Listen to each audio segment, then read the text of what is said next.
Sur le chemin de la vie, on rencontre tous des choses, des surprises, belles tout comme mauvaises, mais on apprend toujours.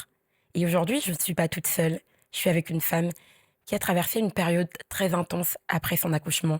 On parle de postpartum, SOPK, endométriose, des termes que certaines femmes connaissent et d'autres pas. Aujourd'hui, on découvre l'histoire de Nathalie. Hello Nathalie, Hello. ça va? Oui, ça va. Aujourd'hui, on commence cette émission, on vient découvrir tout simplement ton histoire. Mhm. Une histoire qui n'a pas été facile, mais si aujourd'hui tu es là, c'est parce que tu t'es relevée, t'as un témoignage vivant. Et Nathalie, qui es-tu? Parce que moi je te connais, je te connais personnellement, mais qui es-tu? Il y a des gens qui te regardent pour la première fois. Dis-nous qui tu es, qui est Nathalie. Raconte-nous ta vie. Alors, je m'appelle Nathalie d'Assonville. Je suis maman de 4 enfants. Je suis mariée à un homme formidable. 13 ans de mariage. Yes, 13 ans de mariage. Oui. Ça passe vite, hein. Et qu'est-ce que je pourrais dire d'autre? Je suis maman au foyer. Bien évidemment, une maman au foyer, elle fait énormément de choses. Donc, on a plusieurs casquettes. Et franchement, C'est bien de le préciser. Chapeau à toutes les mamans au foyer. C'est bien de le préciser. Et voilà, Chapeau vous êtes des warriors. Yes. Donc, du coup, à côté de ça, je suis une passionnée de musique aussi. Donc, je fais de la musique. Je suis artiste à mes temps perdus, j'ai envie de dire. Non, t'es artiste. Je suis artiste. Je la connais personnellement et c'est une artiste. Et donc, j'ai ouvert aussi une association de production de spectacles. Yes. En parallèle de ma vie de maman. Et donc voilà, on se produit nous-mêmes, on fait des spectacles. Là, on est en train de se produire dans un spectacle familial. Donc voilà, voilà, et puis... Bon, on va continuer à te découvrir. Ouais. Et aujourd'hui, ce qui nous réunit, Nati, je dirais Nati parce qu'elle s'appelle Nathalie, mais familièrement, je l'appelle Nati. Ce qui nous réunit, Nati, c'est ton histoire.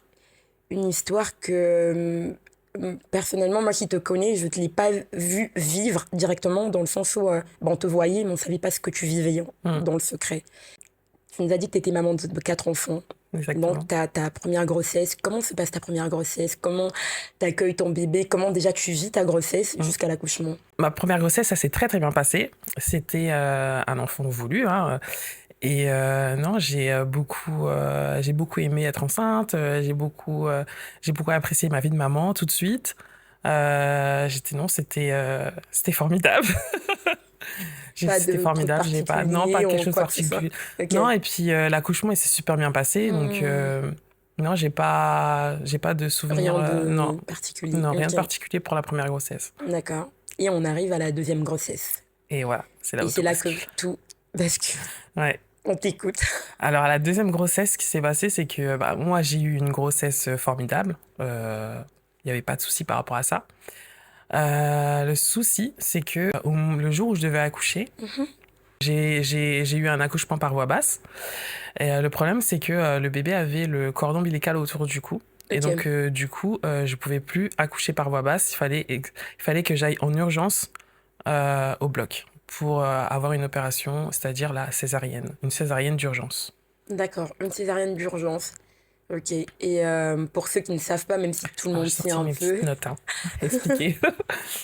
Même si tout le monde sait un peu qu'est-ce qu'une césarienne, parce qu'on sait que la voie basse, c'est accoucher entre guillemets naturellement, normalement. Mais pour une jeune fille peut-être qui regardera, c'est quoi la césarienne exactement? Alors, une césarienne, c'est une intervention chirurgicale permettant de faire naître le bébé lorsque l'accouchement par voie basse n'est pas possible ou présente un risque. Okay. Le bébé est sorti par une ouverture pratiquée dans l'abdomen et l'utérus. Et c'est là, quand on entend ça, c'est là où, voilà, ça peut faire peur quand même. En tout cas, quand c'est une première césarienne. Moi, quand j'ai appris à ce moment-là que j'allais avoir une césarienne, je voulais pas. D'accord. J'ai refusé tout de suite. Pourquoi? Quelle émotion monte sur le coup? En fait, moi, l'idée qu'on ouvre le ventre, parce que moi, c'est comme ça que je le voyais tout de suite. On a beau sortir les termes, les termes médicaux. Moi, dans ma tête, c'était on ouvre le ventre, c'est juste pas possible, quoi. J'ai dit non, Je voulais pas. Et en fait, le truc, c'est que il y avait l'infirmière qui est montée du coup sur moi, qui tenait la tête du bébé. Elle est Pour pas montée sur oui, toi. oui, elle est montée sur moi en fait pour tenir la tête du bébé. Ok. En fait, c'était la meilleure position pour elle, pour pas que le bébé descende, Ok. pour éviter que le bébé s'étrangle avec le cordon ombilical autour du cou. D'accord. Donc, je suis partie comme ça au bloc, donc je devais laisser mon mari. Donc, et pour moi, c'était le choc. Yes. Pour moi, à ce moment-là, c'était le choc parce qu'en fait, j'ai vu aussi dans les yeux de l'infirmière qui était sur moi, j'ai vu la peur dans ses yeux. Et quand je l'ai vu comme ça, je me suis dit, il y a un problème, il y a un souci. Ok. Et en même temps, j'ai entendu que le cœur de ma fille ralentissait. Donc, moi, D'accord. forcément, j'ai dit, on y va tout de suite, quoi. Enfin, je voulais... Et en même temps, j'avais très, très, très peur. Ok. Et J'ai envie de te dire que c'est pas facile un podcast. c'est pas facile Mais en ouais, podcast. c'est un C'est peu pas facile de intimidant, franchement. raconter son histoire. Oui, Pourtant, il y a franchement, personne dans la mais salle. bravo à tous ceux qui font des podcasts parce que moi, c'est pas évident. Et bah, Je suis un peu intimidée là. non, mais ça va très bien se passer. Ça va très très bien se passer. Je pense que quand c'est une première fois, comme un peu pour tout.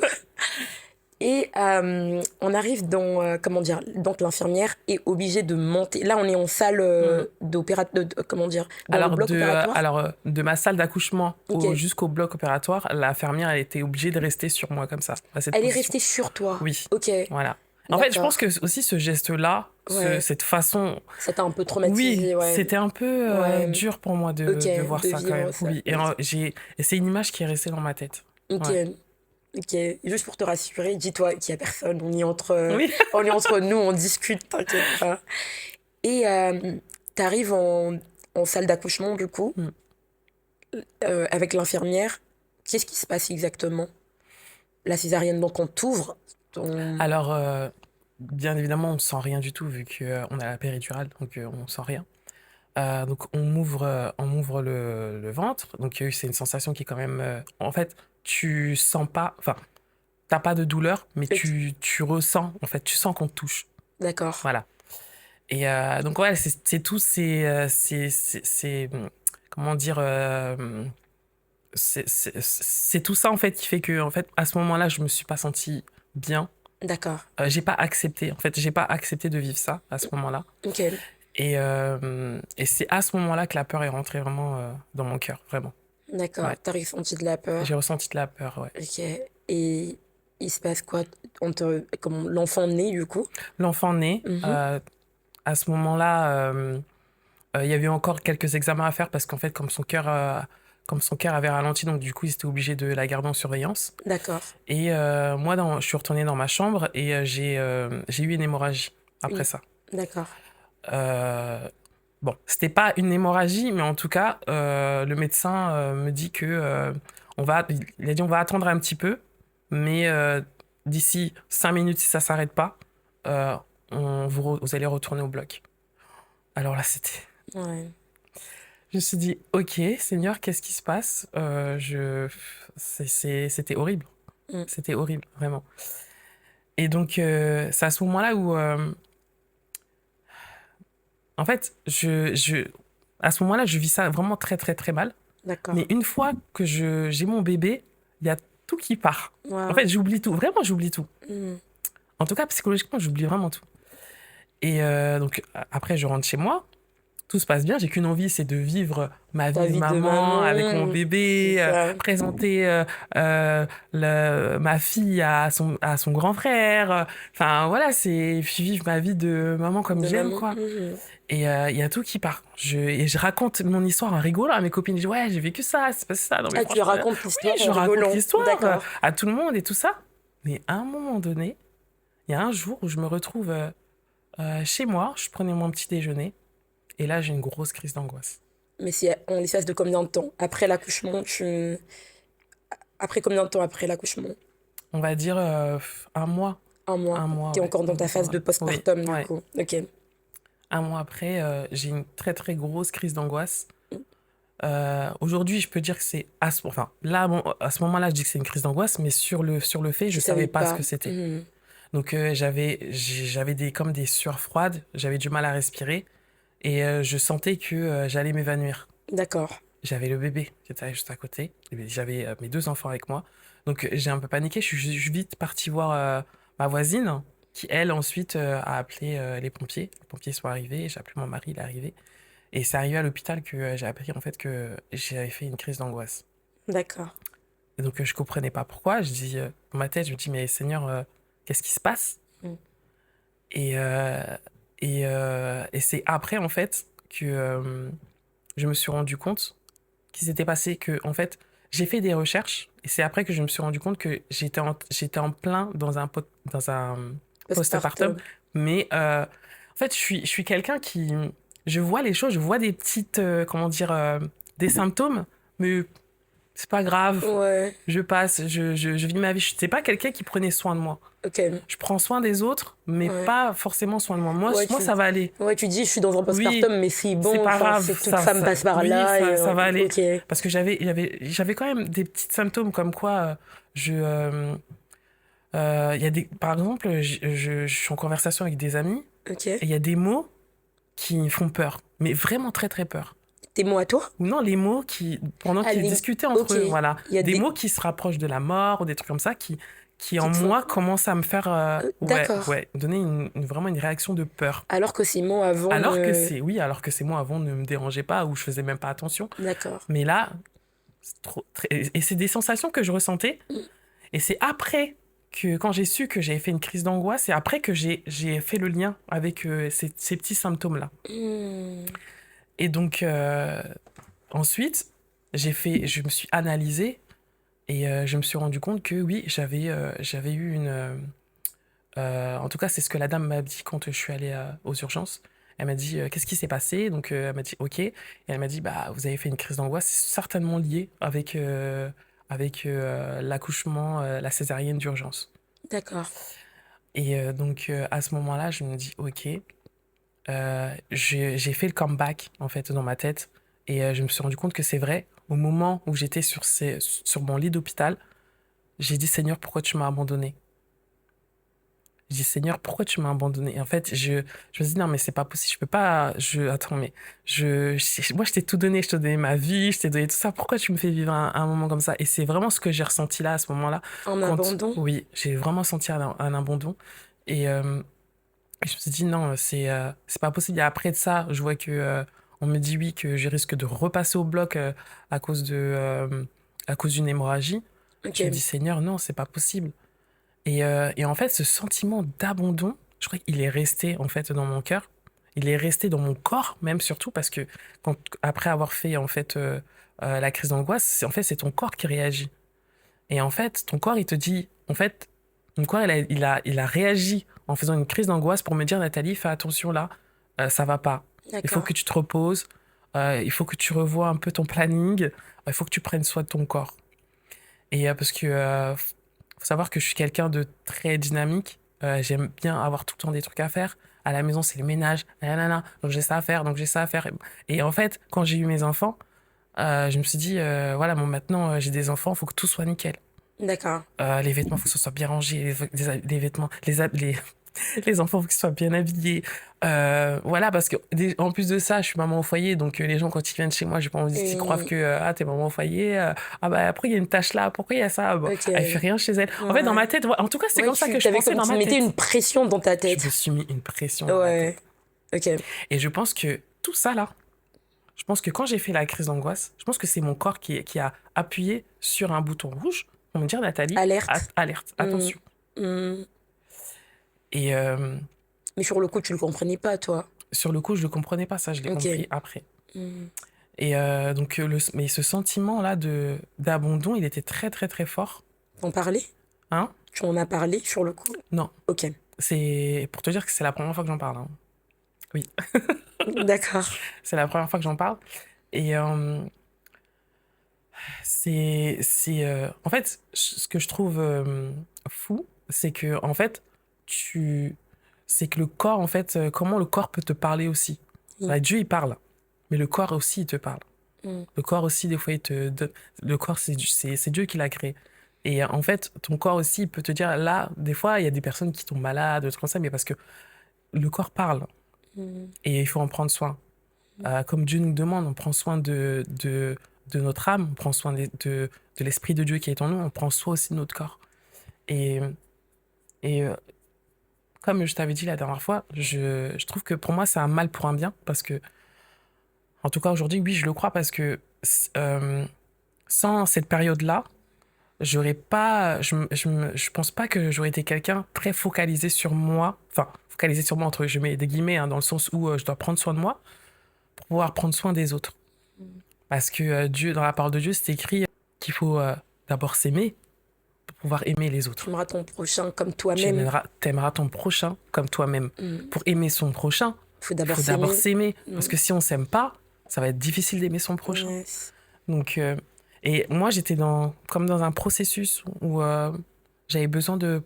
Le Seigneur, peut-être qu'il a permis, en fait, que c'est sûr. Le Seigneur a permis que ça se passe pour que je puisse ouvrir les yeux et prendre soin de moi. Parce que, pas que pour prendre soin de moi, mais parce que le Seigneur veut faire quelque chose avec moi aussi.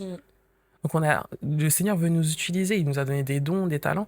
Donc il y a des aspects en fait dans nos vies que le Seigneur doit arranger pour que plus tard, en fait, ça n'ait pas de répercussions sur les projets que Dieu a pour nous. Donc voilà, oui, ce sentiment d'abandon là, quand il est arrivé dans mon cœur, c'était très très très fort. Ok. Et donc je pense que c'est à ce moment-là où je me suis sentie vraiment abandonnée de Dieu. Mais le truc, c'est que je l'ai enfui à l'intérieur de moi. En fait, D'accord. voilà. Tu l'as Je pensé. l'ai pensé et je l'ai gardé au fond de moi. D'accord. Et c'est après que Tu as continué à j'ai vivre continué à ta vivre. vie. Ouais, j'ai continué Ok. à vivre ma Mais vie avec comme ce ça. sentiment Toujours avec d'abandon ce qui sentiment était, d'abandon et toujours avec des crises d'angoisse, surtout. avec des d'accord. C'est la première crise d'angoisse, c'était plus qu'une, mais ça commence à se Oui, répéter. ça commence à se répéter de plus en plus. D'accord. Et donc, ce que j'ai fait, c'est que j'ai beaucoup prié. D'accord. J'ai beaucoup prié, j'ai demandé au Seigneur de m'aider et je comprenais pas aussi pourquoi, en fait. D'accord. J'ai eu beaucoup de questionnements. Ok. Mais là, tu n'en parlais pas toujours. J'en parlais pas. Ok. Et jusqu'à ce que le Seigneur m'a dit, ma grâce te suffit. D'accord. Et j'ai dit, Seigneur, je sais que si je passe par là, c'est qu'il y a une raison. Et ensuite, il y a des années qui se sont passées. Des années qui sont passées. Et j'ai eu un moment où j'ai dit stop, c'est pas possible. Il faut que ça s'arrête parce que je peux pas vivre avec des crises d'angoisse comme ça tout le temps, c'est pas possible. Et donc, je parlais à mon corps, je dis, mais c'est bon, tu peux être. Tu peux être tranquille, le Seigneur est là. Je parlais à mon âme, je dis, c'est bon, tu peux être tranquille, le Seigneur est là. Mais tu t'es pas dit que tu devais en parler à un psychologue, à une thérapeute ou pas du tout? Franchement, ou tu avais une mauvaise image de... c'est comme je te disais, je suis quelqu'un, je parle, je passe en fait. Je dis c'est bon, ça va aller. Ok, tu prends tout sur toi Voilà. un peu. Je dis c'est bon, ça va aller. Mais je pense que j'ai toujours été comme ça depuis toute petite. J'ai D'accord. toujours été comme ça. Mais tu t'es pas dit justement que Dieu justement voulait te dire Nati, cette manière de fonctionner n'est pas bonne. Ouais. Ok. Et Mais sur le coup, tu le ressentais pas comme ça. non, sur le coup, je le D'accord. ressentais pas comme ça, mais jusqu'au jour où j'ai dit stop. Ok. Parce que ça commençait à m'énerver. Ok. Ça commençait à m'énerver et je suis quelqu'un, j'ai du caractère. Ça, je l'ai Et fait. j'ai du caractère, mais le Seigneur, pareil, hein, il m'a transformé par rapport à ça. Et franchement, ce que j'ai envie de dire, c'est que vraiment, on a un Dieu grand. On a un Dieu qui parle. On a un Dieu qui nous parle. On a un Dieu qui est là et qui est présent. Parce que pendant toutes ces années, on pourrait croire et me dire, mais franchement, c'est dur ce que t'as vécu et tout ça. On pourrait croire que je suis toute seule, mais je n'ai jamais été aussi proche de Dieu. Malgré ce sentiment Malgré ce d'abandon. sentiment d'abandon. Parce qu'en fait, j'allais puiser mes forces en Dieu. J'ai dit, en fait, je me battais avec ces sentiments d'abandon et la parole de Dieu. Je disais, non, je sais que tu es mon Dieu. Mais l'ennemi, il est trop fort aussi pour nous dire, ouais, mais regarde, Les pensées limitantes. regarde comment les Dieu t'a pensées- abandonné. Yes. Les Pourquoi forteresses Dieu aussi. t'a abandonné sur ton lit d'hôpital Yes. alors que tu lui as donné toute ta vie, Ok. alors que t'as tout laissé pour lui, tes dons et des talents, tu lui as tout donné. Pourquoi il t'abandonne comme ça sur ton lit d'hôpital? Et ça tournait comme ça dans ma tête Ok. tout le temps. Et jusqu'au jour où j'ai dit stop. J'ai dit c'est bon. D'accord. Mais entre-temps, parce que tu dis que t'as dit stop, mais entre-temps, t'as eu une... parce que quand on parle de ce qui s'est passé lors de ton accouchement difficile, enfin post-accouchement difficile, la période de postpartum, c'est l'accouchement de ta deuxième fille. mais entre-temps, tu as eu 2 autres Oui. enfants. Ouais. Et tu découvres dans ton corps certaines choses que tu ignorais. Oui. Certaines, aujourd'hui, on va dire, maladies ou déréglations du corps que tu ne connaissais pas forcément. Tu voyais des symptômes, mais tu pouvais pas mettre les mots dessus. Jusqu'à ce que tu arrives à l'hôpital, malgré l'accouchement difficile de ton 2e enfant, tu as un 3e enfant, et voire un 4e enfant. Entre-temps, quand tu as dit les années, il y a des choses qui se passent. Qu'est-ce qui se passe, Nathi? Dis-nous. Tu m'as parlé, par exemple, du SOPK. C'est un terme que moi, j'ai découvert très récemment, mais que je connaissais pas. Il y a des choses qui se passent. Est-ce que ce sentiment d'abandon s'amplifie suite à cela? Vraiment, explique-nous tout, on veut tout savoir. Alors, je vais commencer par... en fait, je vais commencer par dire que j'étais pas au courant, en fait, du SOPK, tout ça, pendant cette période de maternité et de grossesse. C'est D'accord. quand j'ai décidé de ne plus avoir d'enfant que là, j'ai fait des analyses et j'ai vu que j'avais le SOPK. Mais en fait, pourquoi j'ai vu que j'avais le SOPK? Justement, c'est parce que le Seigneur, en fait, il m'a, à travers toute cette épreuve-là, il m'a dit, Nathalie, il faut que tu prennes soin de toi. Et donc, quand je te disais tout à l'heure que j'ai dit stop, en fait, à un moment, j'ai dit stop parce que j'ai dit non au nom de Jésus. Marre, ouais. J'ai dit maintenant, je suis enfant de Dieu. Là, c'est terminé. Okay. Je dis, j'ai le Seigneur avec moi. Je dis, c'est terminé. J'ai dit, au nom de Jésus, je refuse maintenant toutes ces pensées qui me disent que Dieu ne m'aime pas ou que j'ai été abandonnée de Dieu, que je fais que de courir auprès de Dieu, mais qu'il en a rien à faire de moi. Enfin, j'avais plein de pensées comme ça qui couraient après moi. J'ai dit, non, c'est terminé au nom de Jésus. Et à ce moment-là, j'ai pris la décision d'aller voir un psychologue. D'accord. C'est à ce moment-là, parce que mes crises d'angoisse commençaient à... Là, c'est quand exactement que tu as pris la décision de prendre un psychologue après tes 4 grossesses? C'est après ma 4e grossesse. Ok. Donc, je vais voir la psychologue. D'accord. Et c'est une dame incroyable. Ok. Et c'est là que je me suis rendu compte. En fait, j'avais peur d'aller voir une psychologue parce que je me suis dit, on va faire que de parler. Qu'est-ce que tu vas la raconter, quoi? Je lui parlais de ma vie. Je suis pas quelqu'un qui aime parler de ma vie. Moi, je dis rien, je parle pas. J'aime bien garder pour moi mon petit truc. Je prie et puis voilà. Ok. Et là, fallait que je me dévoile. Et en plus, une personne qui connaît même pas Dieu, qu'est-ce que je vais lui dire? Mais finalement, elle m'a mis tellement à l'aise, la dame. Et j'ai été surprise, ouais. Et elle a commencé par me dire, elle m'a dit, racontez-moi votre histoire. Donc, je lui raconte mon histoire. Et elle me dit, mais... En fait, elle m'a dit des phrases et des mots que j'avais besoin d'entendre. Parce que ma famille, elle me le dit, mais voilà, c'est ma famille. Oui. Mais quoique, l'ennemi a quand même... dans ma tête, des fois, j'avais des pensées, oui, bon, elle est médecin, c'est pour ça qu'elle te dit ça. Malgré toutes les paroles que tu disais, ok. Mais elle m'a dit des paroles qui ont débloqué des choses dans mon esprit. Et elle m'a dit, en fait, quand je lui ai raconté un peu mon parcours, elle m'a dit, mais vous vous rendez compte quand même, madame, tout ce que vous avez subi et la femme que vous êtes aujourd'hui? Ouais. Vous vous rendez compte comment vous gérez 4 enfants? Vous faites de l'artistique, vous faites de la chanson, vous faites du théâtre, vous prenez soin de vos enfants, vous prenez soin de votre famille, vous faites des rencontres familiales. Enfin, elle me dit, mais pourquoi vous vous accablez comme ça sur vous-même, quoi? Et là, je dis, ouais, je sais pas. Je savais plus quoi dire. Et en fait, je suis rentrée chez moi avec ces paroles-là. Et je me suis dit, ah ouais, en fait, je suis quelqu'un de bien, en fait. Parce que tu considérais même plus que tu étais quelqu'un de bien. En fait, tu sais quoi? Je me suis jamais même posé la question, mais le sentiment, il était déjà là. Tu vois? Donc, il y a ces pensées attaquer clairement ton identité, même de femme. Mon identité de femme. Ok. Et bien sûr, il y a le fait que j'ai pris du poids. Je suis passé d'une taille je faisais du 38-40 à une taille 50.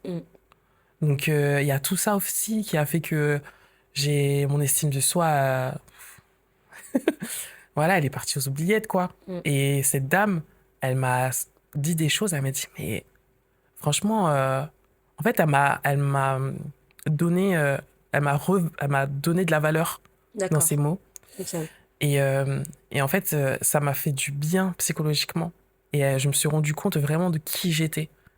C'est pour ça que, bon, je me suis dit oui, en fait, c'est très très bien d'aller voir un psychologue.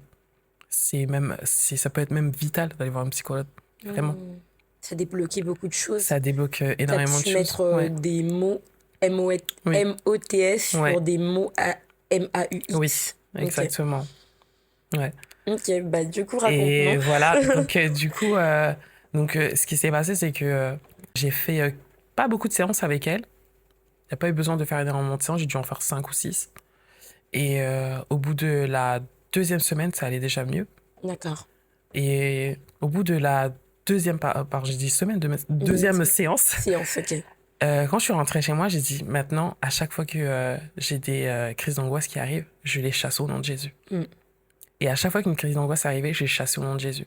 À chaque fois il y avait un mot, des fois il y a des films que je pouvais même plus regarder, des films qui parlent de guerre, des films qui parlent d'enfants, où il y a des choses qui se passent avec des enfants, je Hmm. pouvais pas regarder. Il y avait des thèmes aux informations que je pouvais plus écouter. Enfin, il y a trop de choses comme ça parce que en fait, mon corps, en fait, c'est ce qu'elle m'a dit, la psychologue a dit, ton corps est resté sur le bloc Le bloc opératoire. opératoire lors de Oui. l'accouchement de Elle m'a dit, ton corps, il est resté de là-bas. ta fille. Ok. Ça veut qu'à chaque fois qu'il y a un mot, mort ou décès ou enfant qui a un problème ou quoi que ce soit qui se rapproche à ce que tu as vécu, ton corps, comme il est resté là-bas, il va recommencer à avoir peur et du coup, ça va se déclencher comme une crise d'angoisse. Hmm. Voilà, c'est ce qu'elle m'a expliqué. Et, et je dis, ok.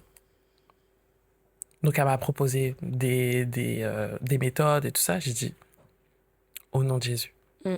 J'ai dit, maintenant que je sais ce que c'est, Mhm. maintenant je vais le chasser au nom de Jésus. Hmm.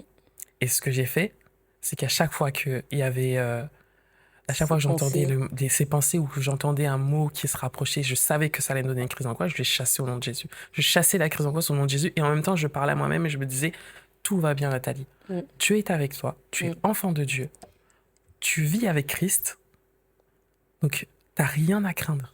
Mm. Et pas de crise d'angoisse, ça partait comme ça. J'ai fait ça pendant... Tu déclarais la parole Dès que de je Dieu. déclarais la parole de Dieu, ça Parce que partait tu comme m'as ça. dit une chose lorsqu'on préparait ces moments, tu m'as dit que même quand tu méditais la Bible, Oui, il suffisait qu'il y ait un mot qui a, qui a un lien avec la mort ou la peur, ça te faisait ça me faisait une crise d'angoisse, ouais. une crise d'angoisse, Oui, même parce que- en ouais. méditant ta Bible. Ok, Oui, parce qu'à ce moment, j'avais eu peur de perdre ma fille. d'accord. Il y avait aussi la séparation avec mon mari, parce que moi, je pensais que mon mari, il allait rester avec moi pendant l'accouchement et il pouvait pas rester avec moi lorsque j'ai eu la césarienne. D'accord. Donc, il y a eu la séparation, ça fait que je l'ai pas dit, mais il y a aussi le fait que quand mon mari partait au travail, par exemple, j'avais plus de crises d'angoisse, parce qu'en fait, j'avais besoin d'être tout le temps avec lui. D'accord. Ouais. Et en fait, Sentiment d'abandon oui, ce toujours. sentiment c'est Ok. toujours en lien. C'était pas que Mm. le sentiment d'abandon envers Dieu, mais c'était même Oui. de ton mari. Oui. Rien que le Ouais. fait qu'il partait Ouais. au travail, Ouais. tu te sentais abandonné. Ouais. Ok. Ouais. D'accord. Et du coup, pourtant, psychologiquement, je me sentais pas abandonnée, mais ça me faisait donner des crises d'angoisse. En fait, comme quoi, le corps, il était resté là-bas, mon corps. Tu vois en tout cas, c'est ce que la psychologue Wow. m'avait expliqué. Donc, du coup, à la suite de ça, voilà, j'ai dit non, je dis stop, au nom de Jésus, c'est terminé.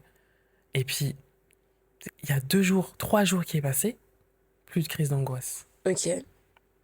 Ok. J'avais même oublié. Hmm. Au bout de la première semaine, je me dis, j'ai pas fait de crise d'angoisse cette semaine. Ok. Mais j'aimerais bien situer quand est-ce que tu es allé voir exactement la psychologue après ton deuxième accouchement, après avoir traversé tout ça, ou si vraiment après les 4 grossesses que tu as vu la psychologue. C'est après les 4 grossesses que j'ai vu la psychologue. D'accord. Donc, Donc, je l'ai pas, oui. Ok. Entre-temps, j'ai eu les grossesses, j'ai eu mes enfants.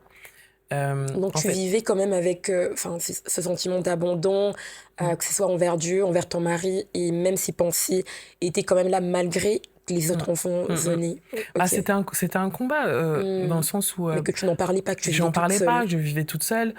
Mais malgré ça, j'avais toujours soif de Dieu, je croyais toujours en Dieu, mais j'avais toujours ce sentiment d'abandon. Ce sentiment d'abandon, en fait, c'était pas forcément, je me sentais pas, oui, je me sentais pas forcément abandonnée de Dieu. C'est le fait que, en fait, d'avoir des crises d'angoisse, Mais, c'est mais ça tu sais que... qui me disait que, Mm, mais pourquoi t'as ça? En fait, ouais, j'aurais pas eu les crises d'angoisse, je pense pas que je me serais sentie abandonnée de Dieu. Mais en d'accord. fait, le sentiment d'abandon, je l'ai eu au moment de l'accouchement. Et après, en fait, c'est que j'ai pas pris soin de mon corps. C'est-à-dire que tout de suite après, j'arrêtais pas de faire des choses, j'étais tout le temps actif, mais en fait, il fallait que je prenne soin de mon corps Mm, après l'accouchement. que tu Parce prennes que soin j'ai de eu, toi. il fallait que je prenne soin de moi. Mm, Parce que j'ai eu, en fait, j'avais eu un traumatisme. Et je ne savais pas que j'avais eu un mm. traumatisme. T'es passé Je dessus suis très passée rapidement. dessus très rapidement. Et en fait, il T'as fallait pas que... traité. Non, j'ai pas traité tout de suite. Mm, Et donc, du coup, il fallait que je prenne soin de moi. Et ce sentiment d'abandon a amplifié, en yes. fait, Parce que du tu l'as coup. pas traité Ouais. forcément. Tu t'es dit qu'avec le temps, les choses vont Mm. passer. Alors que, bah, je le dis, j'ai fait une vidéo récemment où je dis le temps ne guérit pas. Oui. Ce que l'on ne traite pas Mm. aujourd'hui C'est peut ça. nous rattraper en Exactement. pire. Oui, Et, exactement. En fait, c'est important mm, de prendre soin de soi. En fait, c'est dans tout ce témoignage-là, c'est ça, en fait. mm. Tu dois prendre soin de toi. Même quand il y a un truc qui va pas, ou il t'arrive quelque chose de grave, comme ce qui m'est Arrête-toi. arrivé, c'est que Mm, euh, aie confiance. yes. Moi, j'ai pas eu confiance en Dieu sur le coup. Mm, Et, euh, et ça m'a bouffé, en fait. mm, Faut vraiment avoir confiance en Dieu parce que Dieu, il est là. Dieu, il est bon, il est grand. Il est resté avec moi pendant mm. toute cette période-là. Il est resté avec moi. Et c'est que Amen. à partir de mon quatrième, bon, mon quatrième, il est arrivé. Il est arrivé comme ça. Coucou, je suis là. Bébé surprise. Moi, j'avais repris des études, j'avais repris une formation, j'allais reprendre le travail et tout ça. Et lui, il est arrivé. Coucou. Non, en Mm. fait. Il y a quelqu'un. Oh là là. Donc voilà. Et puis. Mais, Et gloire à Dieu, merci Seigneur, je mm, remercie Dieu pour ça, pour les enfants qu'il m'a donnés. mais Et c'est, oui, après, donc du coup, j'ai dit, ok, il faut que je prenne soin de moi. J'ai commencé à dire, il faut que je prenne soin de moi. Il faut savoir aussi que j'étais devenu quelqu'un de très maniaque. d'accord. Donc Avec j'avais les besoin, enfants, voilà, t'es à la avec les enfants, je suis à la maison. maison. Donc j'avais besoin que tout soit toujours bien carré, Mm, bien rangé. Quand c'était pas rangé, ça allait pas. Des fois, je tapais des, mm. c'est triste à dire, mais je tapais des coups de nerfs, quoi. J'étais énervée, quoi, Quand rien vraiment. n'était, quand les choses n'étaient Non, pas rangées, ça va comme pas, là, tu. ça va pas, là, c'est pas rangé, là, ça va ça, nanana. Ouais. Mais pourquoi ça traîne là, ça se passe ça? Mm, Il y a que moi qui fais le ménage, ça va, voilà. ok. Voilà. T'étais devenue la maman insupportable de la maison, là. Moi, c'est mari, il me le dit tout le temps. Mm, Mais voilà, Dieu, il a travaillé ça aussi. mm. Et quand j'ai dit stop, j'ai dit ok, j'ai regardé mon planning, là, j'ai dit maintenant, je vais prendre un jour pour moi toute seule. Yes. J'ai dit ce jour-là, je fais pas de ménage, je fais pas à manger, je fais rien, c'est mon jour, je me repose. Ça, tu prends cette décision après avoir vu la T'imagines? psychologue, Ouais, après après avoir mis en oui, lumière ce ouais, problème. ouais. Mais en fait, dans Alors tout que ça. j'aurais pu le faire depuis. Mais non, justement, Nathie, non. Mais voilà. On regrette Seigneur, rien. Mais justement, si je me permets, en fait, il y a, quand je t'entends, même le sentiment d'abandon, je pense qu'il y a certaines femmes, quand elles vivent ce sentiment d'abandon, ben, il y a cette culpabilité. Mm. Cette culpabilité, surtout quand on est chrétienne, on se dit, bah, je crois en Dieu, j'ai foi en Dieu. Comment ça, j'ai ce sentiment d'abandon, que Dieu m'a abandonné ou que j'en veux même à Dieu Mm. à cause de la situation. Alors, Et en fait, j'aimerais dire à une personne que c'est normal. oui, c'est normal. Que c'est normal. Voilà. C'est normal. Déjà, rien que le fait de se dire c'est normal, je pense que ça enlève le poids de la pression Mm. de se dire ok, je suis chrétienne, je ne devais pas penser ça. Faut se dire déjà que c'est normal. Parce que en tant qu'être humain, on est fait de corps, d'âme Mm. et d'esprit. Mm. Et la Bible nous dit, on mettra sûrement le verset, je souhaite que tu prospères à tous égards Amen. comme l'état de ton âme. Mm. Ça veut dire que Dieu ne veut pas seulement qu'on prospère dans les autres domaines de notre vie, mais il veut qu'on prospère aussi dans notre âme. Mm. Et parfois, quand on vit certaines épreuves et qu'on en veut à Dieu, on a ce sentiment d'abandon, Oui. comme tu le dis, Oui. on a ce sentiment de culpabilité. Mm. Mais je ne devais pas penser ça. Et si justement, on le cache pour soi-même, Mm. et c'est normal, hein, on le Oui. cache pour soi-même, on se dit, non, je ne vais pas penser ça, on le garde, au lieu de s'arrêter. Peut-être que même le fait de penser ça, c'est Dieu qui t'interpellait Mm. et qui passait par ton âme, le Saint-Esprit, Mm. qui te disait, arrête-toi. Mhm. arrête-toi, parce que je pense que parfois on court. Oui, Un peu, on se dit, vas-y, je continue ma vie, machin et tout. Mais non, en fait, si tu as ce sentiment d'abandon dans ton cœur, c'est peut-être qu'il y a une femme qui traverse ça. Tu es peut-être dans une phase où tu vis un postpartum ou une situation difficile, comme la situation de Nathalie. Gloire à Dieu, toi, tu as su le découvrir, mais peut-être que cette femme, t'as ce sentiment de culpabilité où tu te dis, je vais pas penser à ça, je dois faire confiance à Dieu. Dis-toi que c'est normal. C'est normal, et Dieu ne t'en veut pas de lui en vouloir. Amen. Dieu ne t'en veut pas de ressentir ce sentiment d'abandon. C'est normal. Quand ça devient anormal et que ça devient un problème, c'est de demeurer dans cette situation-là. C'est quand tu ressens ces sentiments-là, c'est d'aller à nu, de s'arrêter déjà, d'aller à nu, un peu comme tu as fait avec la psychologue, faire une thérapie spirituelle, si je dois dire ça comme ça. Dire à Dieu, voilà ce que je ressens. Je l'ai dit dans la gestion des émotions, j'ai fait une émission sur la gestion des émotions avec Daisy, une de mes invitées, et je disais, on a participé à un camp éco, DNJ, qui est devenu éco aujourd'hui, et je sais que je traversais un moment qui était très difficile, et lors de ce camp à éco, il y avait des psychologues chrétiens. Et j'ai participé à un atelier des psychologues. Et en fait, la dame disait que David parlait à son âme. David disait, Seigneur, voilà ce que je ressens. Voilà, je ressens. Il n'y est pas le fait que je suis en train de ressentir, par exemple, ce sentiment d'abandon. Je suis en train de ressentir ceci. Mais voici ce que je dis à mon âme. Voici ce que je décide maintenant, au-delà de ça. Mais il reconnaissait ses faits. Et je pense que ça part aussi, la guérison même de ce genre de sentiments, pour que ça aille vite.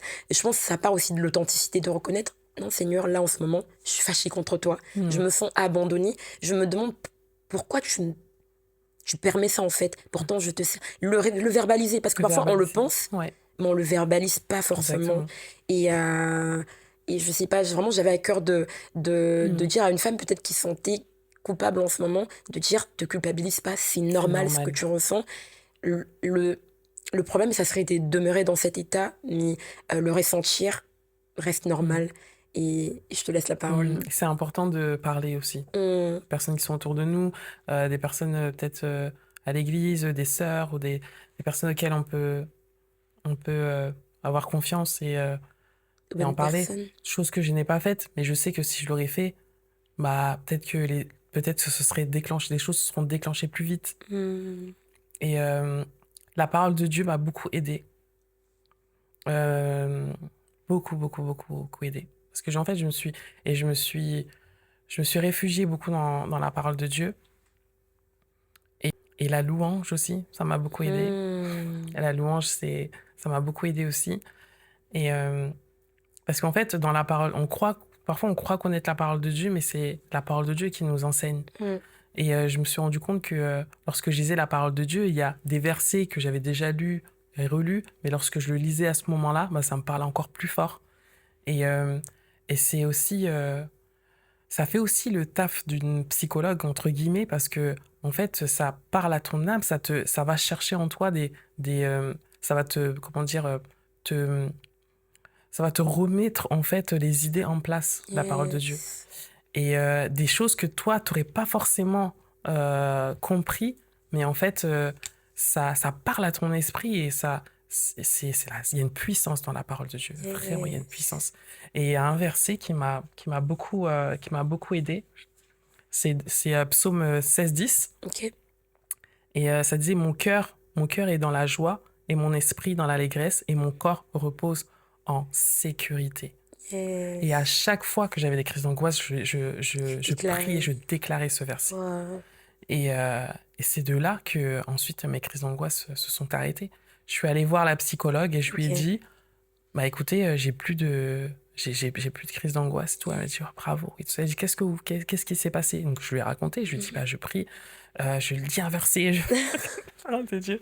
Elle m'a dit, ouais, bah c'est beau, c'est bien. Et franchement, Dieu est bon parce qu'aujourd'hui, je peux témoigner vraiment de sa grandeur. Et je témoigne aussi du fait que vraiment, c'est vraiment important de prendre soin de soi, de prendre soin de son esprit, de prendre soin de son corps, de prendre soin de qui on fait rentrer dans nos vies, de prendre soin... Enfin, c'est très, très, très important parce que c'est important pour notre vie, pour ce que Dieu va faire dans nos vies. Mhm. Et si on prend pas soin, Mhm. bah, du coup, il y a des parasites qui peuvent rentrer, quoi. Il y a des choses qui peuvent rentrer qui n'auraient pas dû J'aurais entrer. pas dû rentrer. Yes. Donc, C'est important. voilà. Sinon, ça reste très important. Et donc là, j'arrive au SOPK. Ok. Donc, du coup, qui dit prendre... Là, je suis arrivée à où je prends soin de moi. Et donc, je me suis dit, ah, bah, c'est bizarre. J'ai pas eu... ça fait longtemps que j'ai pas eu mes règles. J'ai jamais eu mes règles normales. Donc, du coup, je vais les consulter pour ça. Donc, je vais consulter et au final, ma gynécologue me dit, bah, on va faire une IRM, on va aller voir ce qui se passe en profondeur. Et c'est là que je me suis rendu compte que j'avais le SOPK. Parce qu'en fait, pendant cette période-là, je me suis rendu compte que des fois, je faisais des régimes, j'essayais de perdre du poids, je n'y arrivais pas. Et pourtant, des fois, il y a des jours où je mangeais rien. Et je prenais du poids quand même. Je comprenais pas. Je pouvais manger un gâteau. Le lendemain, je prenais 2 kilos. Alors que c'est un gâteau, non, quoi. c'est un gâteau, quoi. C'est un C'est un petit gâteau. Je comprenais pas. Je disais, mais c'est bizarre mon corps et tout ça. Donc, je me suis dit, bon, peut-être que j'ai un dérèglement hormonal ou quelque chose. Moi, je sentais en tout cas en moi que j'avais un dérèglement hormonal. Et donc, lorsque je suis allée voir la gynécologue et lorsqu'elle m'a prescrit l'IRM, effectivement, on a constaté que j'avais le SOPK. Ok. Donc, qu'est-ce que c'est le SOPK? On te laisse nous le dire. Merci. Donc, le SOPK, c'est le syndrome des ovaires polykystiques. Ok. Et donc, du coup, il y a un trouble hormonal fréquent. Il peut entraîner des règles irrégulières, une prise de poids, une résistance à l'insuline, de l'hypertension, une perte de cheveux, une pilosité excessive. Ok.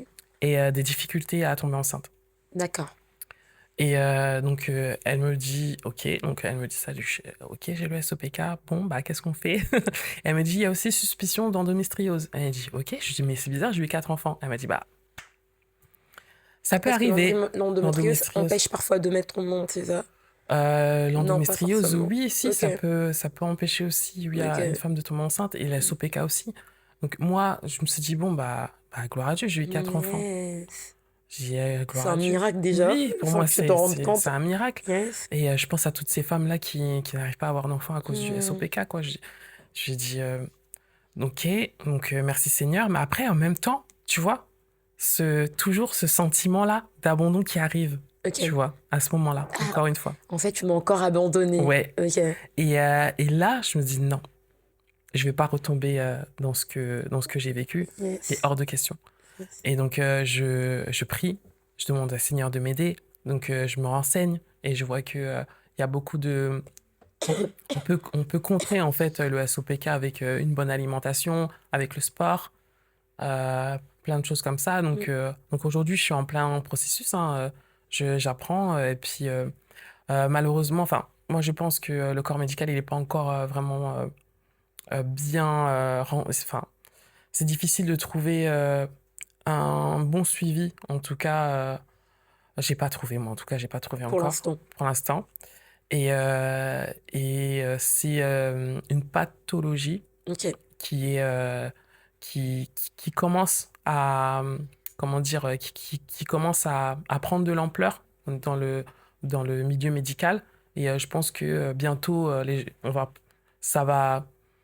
gens vont prendre, je sais pas comment dire, bientôt, je pense que le corps médical va prendre cette maladie au sérieux, plus au sérieux en tout cas. Parce qu'aujourd'hui, on n'a pas... les médicaments ne sont pas remboursés par la sécurité sociale. Okay. C'est que c'est un coût quand même de traiter... Oui, c'est un coût quand même de traiter. On nous dit qu'il faut prendre des compléments alimentaires, mais les compléments alimentaires, voilà, c'est quand même un coût, des compléments alimentaires. Donc voilà, il y a tout ça, mais je pense que Dieu...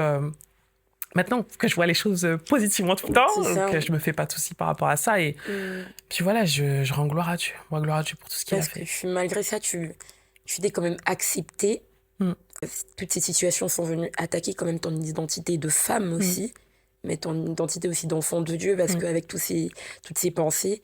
Mais aujourd'hui, la différence est que même si tu es dans le processus de traitement du SOPK, la différence, c'est ta mentalité d'aujourd'hui. Ma mentalité, elle a changé. C'est ta mentalité a changé. C'est que tu regardes plus les choses comme si tu subissais un peu, mais toute seule, un peu, Mm. comme si tu le vis. Aujourd'hui, tu te dis, ok, j'ai ça, mais que Dieu est capable, ça va Mm. s'améliorer. Mm. Et déjà aussi, tu t'acceptes Mm. en tant que femme, tu acceptes en fait Mm. la Nathalie d'aujourd'hui déjà, Exactement. Ouais. et tu crois pas que le meilleur sera devant toi, mais déjà t'acceptes la... Oui, j'ai accepté et je me dis que maintenant, peu importe ce qui peut arriver, ça peut que être quelque chose qui peut rendre gloire à Dieu par la suite. Donc je fais vraiment, j'ai mis toute ma confiance en Dieu et j'ai vécu la parole de Dieu. J'ai vécu toute seule la guérison. Je suis pas allée voir des pasteurs. J'ai vécu toute seule moi-même la guérison avec la parole de Dieu. Et pour moi, ça c'est déjà incroyable j'ai cette intimité-là avec Dieu qui est encore plus fort aujourd'hui. Et c'est pour ça que tout à l'heure, je disais c'est un mal pour un bien, parce que peut-être qu'il y a des choses que j'aurais peut-être pas compris. Et Dieu a permis, en fait, que je passe par cette étape-là pour témoigner de la grandeur de Dieu. Et aussi pour me dire que Nathalie, tu dois prendre soin de toi, tu dois prendre soin de te reposer, tu dois prendre soin de passer du temps je sais pas moi, va te promener. C'est des trucs mais franchement, c'est des trucs que je ne faisais pas. Aller même au cinéma toute seule, jamais. Ok. Aujourd'hui, tu y arrives. Aujourd'hui, je vais aller au cinéma. Très bien. J'avais prévu d'aller au cinéma toute seule, prendre mon petit mon popcorn, me poser tranquillement, regarder mon film. Et juste Nathalie elle-même. Moi, en prendre soin. compagnie. Et en fait, je me suis rendu compte que je m'étais oubliée, en fait. Je m'étais vraiment oubliée. Mais tu sais si c'est dû à quoi? C'est vraiment par rapport à la vie de mère ou je pense que c'est la vie de mère et surtout le fait de m'être mis la pression qui m'a fait que je me suis oubliée. C'est surtout ça, de mettre la pression. Une pression que personne ne te demandait. Que personne me demandait, que je me mettais moi-même. Faut croire que je suis pas quelqu'un qui a fait des grandes études. J'ai passé le BEP, après j'ai passé le bac.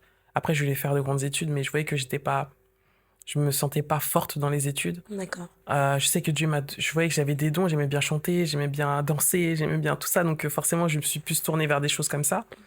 Et j'avais aussi eu vraiment c'est toujours pareil, hein, ce sentiment-là. Je pense que je suis pas la seule à vivre ça.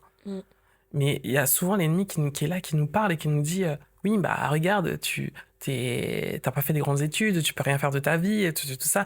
Et le fait d'être aussi maman au foyer, bah, je dis, bah regarde, tu vois, t'es qu'une maman au foyer. En fait, l'ennemi, et je lui dis, mais non, en fait. J'ai dit, non, stop. Je suis quelqu'un. Je suis enfant de Dieu. Déjà, le fait d'être enfant de Dieu, c'est incroyable.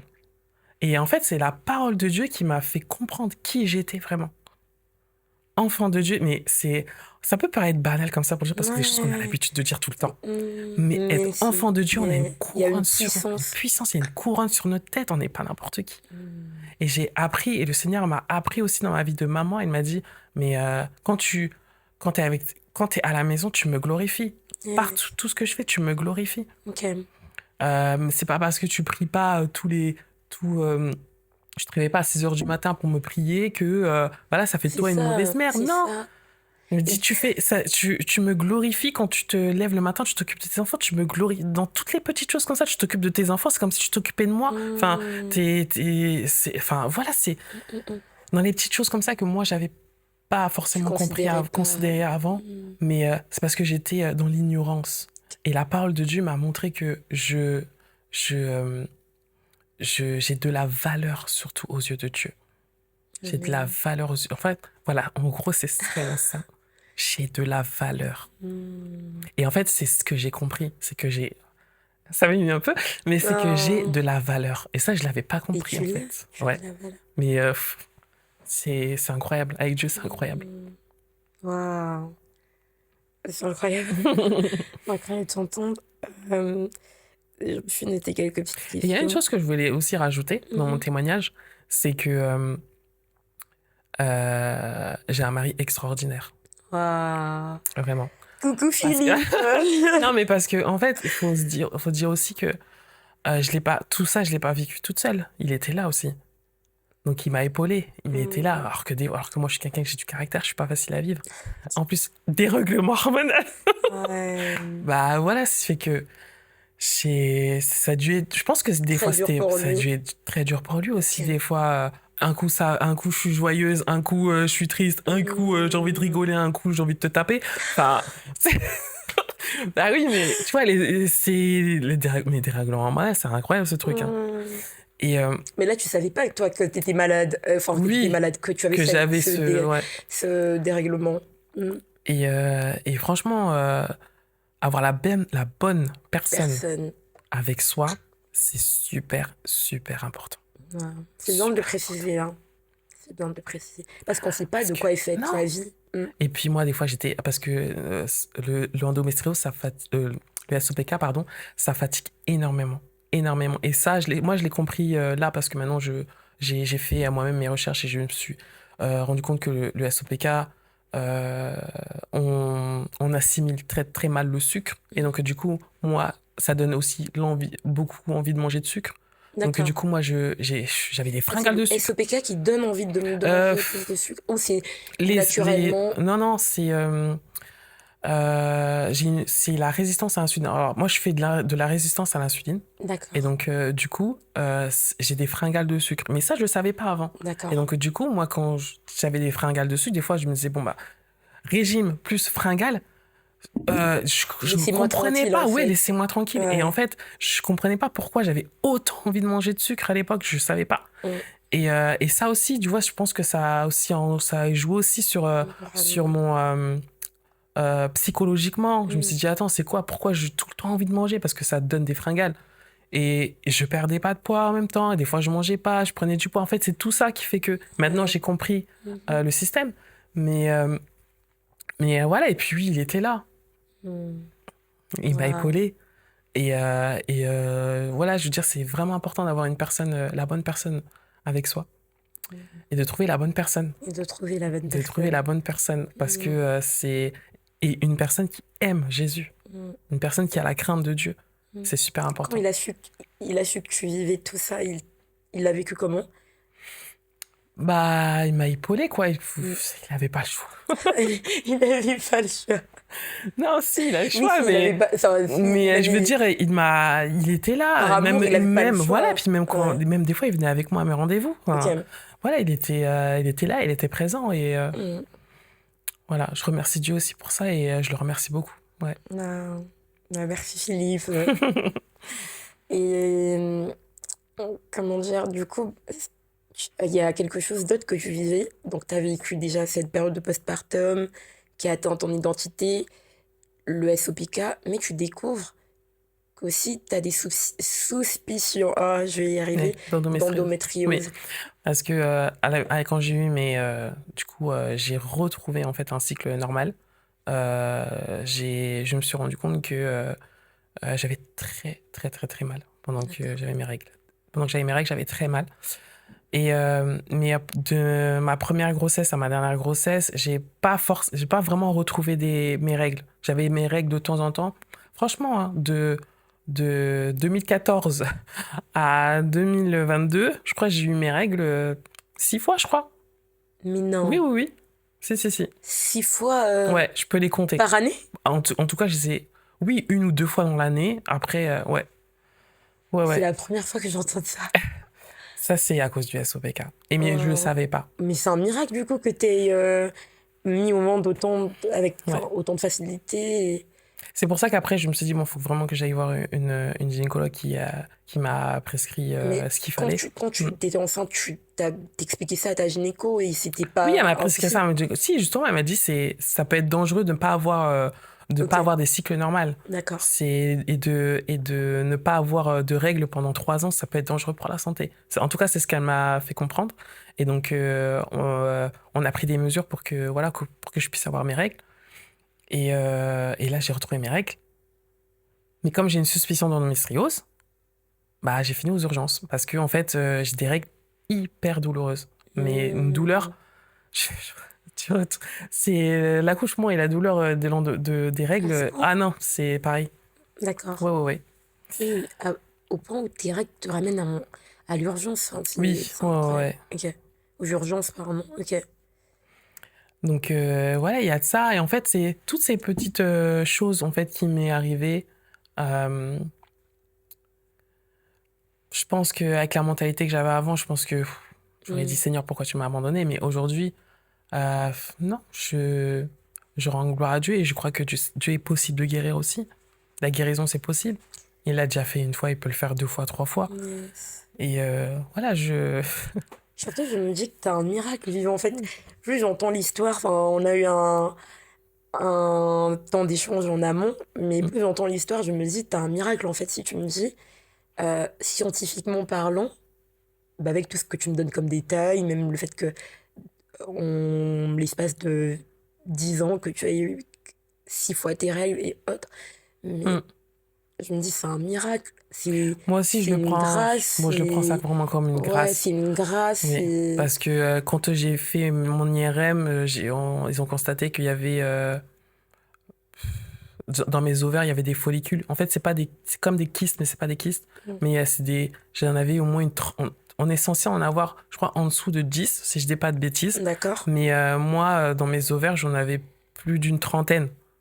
Donc, et ça empêche, en fait. Et c'est ça qui donne un dérèglement hormonal. Et c'est ça qui empêche aussi l'ovulation. Mm. Donc, oui, quand j'ai vu ça, je me suis dit, bon, bah, Seigneur, c'est une grâce d'avoir eu autant d'enfants. Yes. En plus, je m'appelle Nathalie. Nathalie signifie le jour de la naissance, en parlant du Christ. Et donc, tu fais pas les choses au hasard, j'ai envie de dire. SOPK, endométriose, tu peux avoir tout ce que tu veux. Si Dieu a décidé que tu as des enfants, tu auras des enfants. Et je me dis, bon, prénom, c'est pas rien. Et j'ai beaucoup à cœur les enfants aussi. Je dis, Dieu, fait pas les choses au hasard. Fais pas les choses au hasard. Amen. Waouh. C'est encourageant. C'est très encourageant. Et bah, comme tu dis, c'est une grâce. Et tout à l'heure, tu m'as même dit que bah, tout a été déclenché par Raphaëla, qui est ta deuxième fille. Et tu m'as dit, Raphaëla ça veut dire Dieu guérit. Dieu guérit. Donc, El Rafa. Et comme quoi, rien ne fait. Avec Dieu, bah, c'est même dans les détails, tu vois. Vraiment dans les détails. Dans le prénom, Et c'est une grâce. Et Nathalie, si aujourd'hui, il y a une femme qui traverse la même difficulté que toi, peut-être qu'elle est en plein dedans, comment dire, aussi compliqué, elle en peut plus, elle en a marre, ou peut-être que culpabilise comme toi, qui ressent ces sentiments d'abandon, ou même tout simplement qui vit ces choses, ou même une jeune fille qui est atteinte d'endométriose, ou une femme de SOPK ou quoi que ce soit, quel mot t'aurais à dire à cette femme qui passe par ces moments-là, qui se reconnaît dans ton histoire, qui en pleure, qui a tout simplement besoin d'entendre des mots d'une femme qui est passée par là. Voilà. Je te laisse encourager. Bah, j'ai envie de te dire, si tu passes par là, tu peux avoir confiance en Dieu. Franchement, la parole de Dieu, c'est ce qui va t'encourager. Parce que la parole de Dieu en lui-même, c'est un encouragement. Et c'est ce qui va te porter. Et j'ai envie de te dire aussi que tu es chéri de Dieu, tu es aimé de Dieu, tu es choisi de Dieu. Et garde ces paroles-là dans ton cœur. Et chasse toute parole qui voudrait te mettre, qui voudrait en fait mettre de côté ce que Dieu veut te dire. Toutes les paroles négatives, il faut que tu les chasses au nom de Jésus. Parce qu'en fait, ça met comme des nids dans ta tête. Ça met comme une nid au-dessus de ta tête. Et ça empêche en fait Dieu de déverser pleinement sa parole de Dieu. En tout cas, ça va être difficile. Mais laisse Dieu vraiment te façonner, même si tu es dans l'épreuve. C'est normal, comme a dit Ruth tout à l'heure, c'est normal de douter, c'est normal d'être dans l'épreuve. Dieu le voit et Dieu le comprend. Et Dieu te voit et Dieu te comprend. Amen. Et tout ce qu'il veut, c'est ton bien. Tout concourt au bien de ceux qui aiment Dieu. Donc tout ce que Dieu veut pour toi, c'est ton bien. Ce que j'ai compris aussi, c'est que Dieu veut mon bien, en fait, dans cette histoire. Et tout ce que Dieu veut, c'est ton bien. Donc tu peux avoir confiance en Dieu. Et puis on va prier. Je vais prier pour... Bien sûr, bien sûr. Je vais prier pour toi. Seigneur, je te remercie, Père éternel, pour ce podcast. Je te remercie aussi pour Ruth et pour les projets qu'elle a aussi pour la gloire de Dieu. Seigneur, c'est une grâce pour moi d'être là. Et je te remets, Seigneur, toutes ces personnes, Père éternel, qui ont entendu ce podcast, toutes ces personnes, Seigneur Jésus, qui sont passées par des moments difficiles, peut-être autre chose que l'endométriose ou les SOPK. Seigneur, je te prie, Père éternel, de les entourer, Seigneur Jésus, qu'ils puissent entendre ta voix, Seigneur, parce que ta voix sauve, ta voix donne du réconfort, ta voix, Seigneur, guérit. Seigneur, ta parole, Seigneur, est puissante, Seigneur Jésus. Et je te prie, Seigneur Jésus, que toutes ces personnes-là, Seigneur, puissent entendre ta voix, la chérir et la porter dans leur cœur. Seigneur, je prie pour une couverture spirituelle qui les entoure, je te prie, Seigneur, que ton amour, Père éternel, vraiment puisse vraiment les entourer, Père éternel, et qu'ils puissent se sentir, se voir comme toi tu les vois, qu'ils puissent comprendre comme toi tu comprends, Seigneur. Viens prendre toute la place. Comme tu l'as fait avec moi, tu peux le faire aussi pour Amen. n'importe qui, Seigneur. Amen. Parce que tu es le Dieu tout-puissant, parce que tu es l'alpha et l'oméga, le commencement et la fin, Seigneur, et parce que tu es la vérité. Alléluia. Amen. Amen. Amen. Merci beaucoup, Nati. De rien. Vraiment, comme Nati a pu le dire, confie-toi en Dieu, la parole de Dieu, on le dit pas, c'est pas juste comme j'ai bien aimé, t'as dit quelque chose, t'as dit dire qu'on est enfant de Dieu, parfois ça a l'air banal comme ça de se le dire, mais c'est vraiment une puissance de déclarer notre identité, l'identité d'être enfant de Dieu. Et comme on a pu le dire, déculpabilise, vois Dieu comme ton père. Dieu n'est pas un père fouettard, c'est d'abord ton père, ton papa. Si un père du monde, comment dire, a de l'affection pour son enfant, parfois même il y a des pères qui sont pas forcément responsables, mais sache que Dieu, c'est un père Amen. très très très très responsable. Donc il te comprend dans tes émotions, dans ce que tu ressens. Ne crains rien. Il l'a fait pour Naomi, il l'a fait pour Nathalie. Il le fera pour toi aussi, peu importe la situation par laquelle tu es en train de passer, peu importe la maladie ou l'épreuve, ou même un postpartum qui est tout simplement très difficile. Dieu est fidèle et il prendra soin de toi. J'ai bien aimé aussi le point de la louange. La louange, parfois, quand on a du mal à prier, ça aide vraiment. Mais juste la louange, loue et déclare des chants de déclaration. Amen. Tu déclares qui est Dieu pour toi, qui tu es en Christ. Et plus tu déclares, plus déjà, toi, ça t'affirme et ça te permet aussi de parler directement à Dieu. Vraiment, quand tu as du mal, mets de la louange, ça aide beaucoup. Donc, merci beaucoup, Nathalie. Ouais, merci pour ce plaisir. témoignage. Je sais que ça n'a pas été Ouais. évident. C'est ta toute première fois, donc soyez indulgent, mais ça s'est très, très bien passé. Et je crois que ça va bénir plusieurs. Amen. Et je sais pas si tu as un dernier mot ou quoi que ce soit. Pas forcément. Merci, Ruth. Avec plaisir. Merci à toi d'avoir dit oui. Et j'ai un chant dans la tête, c'est il est le papa le plus responsable. Amen. On vous dit à la prochaine.